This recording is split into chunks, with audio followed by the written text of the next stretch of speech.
বাংলাদেশ ও বিশ্ব পরিচয় পঞ্চম শ্রেণী অধ্যায় 11 বাংলাদেশের বিভিন্ন নৃগোষ্ঠী। তো আজকে আমরা সমাধান করব পঞ্চম অধ্যায়ের বাংলাদেশ ও বিশ্ব পরিচয়। তো ভিডিওটি শুরু করার আগে বলে রাখি চ্যানেলটি সাবস্ক্রাইব করে দিও, কারণ এটি আমার নতুন চ্যানেল। আমার আরও একটি চ্যানেল আছে অনলাইন ক্লাস, ওটা অনেক বড় চ্যানেল, আর এটা নতুন খুলেছি, তো সবাই এটা সাবস্ক্রাইব করে দিও। দেখো, সংক্ষিপ্ত প্রশ্নে 1 থেকে 3টি আছে। একে বলেছে 5টি বিভিন্ন নৃগোষ্ঠীর পোশাকের উদাহরণ দাও। 2 নম্বরে বলেছে 5টি বিভিন্ন নৃগোষ্ঠীর উৎসবের উদাহরণ দাও। 3 নম্বরে বলেছে 5টি বিভিন্ন নৃগোষ্ঠীর খাদ্যের উদাহরণ দাও। তো চলো আমরা এর উত্তরগুলো দেখে নেই।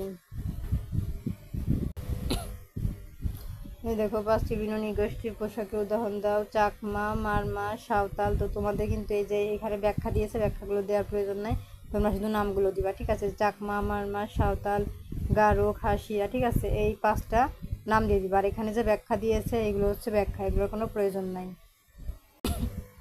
তো আমরা 2 নম্বর প্রশ্নে চলে এসেছি। 5টি বিভিন্ন নৃগোষ্ঠী উৎসবের উদাহরণ। 1 চাকমা বিজু উৎসব, 2 মারমা সাংগ্রা এই উৎসব, 3 সাঁওতাল সোহরাই উৎসব, 4 গারো ওয়ানগালা উৎসব, 5 খাসিয়া 7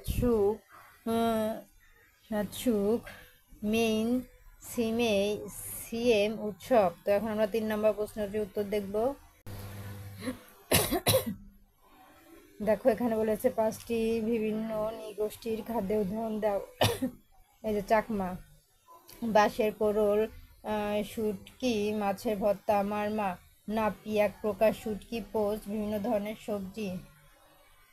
তারপর আছে কি সাঁওতালেরা কি খায়?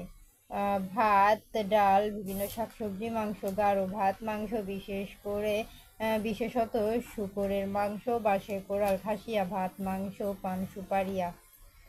তো এই ছিল আমাদের উত্তর। এখন আমরা চলে যাব বর্ণনামূলক প্রশ্ন, সে প্রশ্নগুলো দেখবো, তারপর উত্তর দেখবো। তো আমাদের কিন্তু এগুলো কমপ্লিট। এখন বর্ণনামূলক প্রশ্নের সমাধান করব।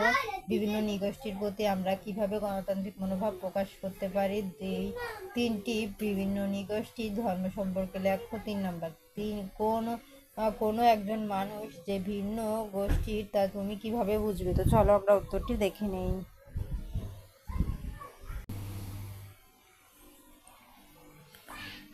বিভিন্ন নৃগোষ্ঠীর প্রতি আমরা যেভাবে গণতান্ত্রিক মনোভাব প্রকাশ করতে পারি, তাদের ভাষা, সংস্কৃতি, ঐতিহ্যের প্রতি শ্রদ্ধাশীল হওয়া, তাদের রীতিনীতি ও জীবনযাপন পদ্ধতিকে সম্মান করা, তাদের মৌলিক অধিকার ও মানবাধিকারের প্রতি সচেতন থাকা এবং তা রক্ষার চেষ্টা থাকা, তাদের শিক্ষা, স্বাস্থ্য ও কর্মস্থানের সুযোগ নিশ্চিত করতে সহায়তা করা, তাদের স্বতন্ত্র পরিচয়কে স্বীকৃতি দিয়ে সমাজে তাদের ভক্তিমূলক অংশগ্রহণের সুযোগ তৈরি করা।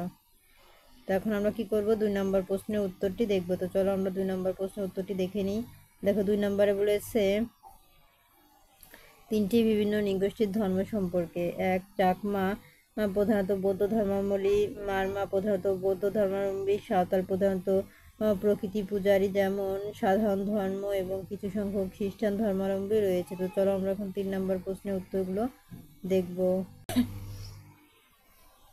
তো দেখো, 3 নম্বর প্রশ্ন, কোনো একজন মানুষ যে ভিন্ন গোষ্ঠীর তা বোঝার উপায়। পোশাক, তাদের ঐতিহ্যবাহী পোশাকের ধরন দেখে। ভাষা, তাদের নিজস্ব মাতৃভাষা বা উপভাষা শুনে। শারীরিক গঠন, কিছু ক্ষেত্রে তাদের নির্দিষ্ট শারীরিক বৈশিষ্ট্য দেখে। জীবনযাপন ও সংস্কৃতি, তাদের সামাজিক রীতিনীতি, খাদ্যাভ্যাস, উৎসব ও ঐতিহ্যের মাধ্যমে। নাম, কিছু গোষ্ঠীর নামের নিজের ধরন থাকে। তো এই ছিল আমাদের 3টি প্রশ্নের সমাধান।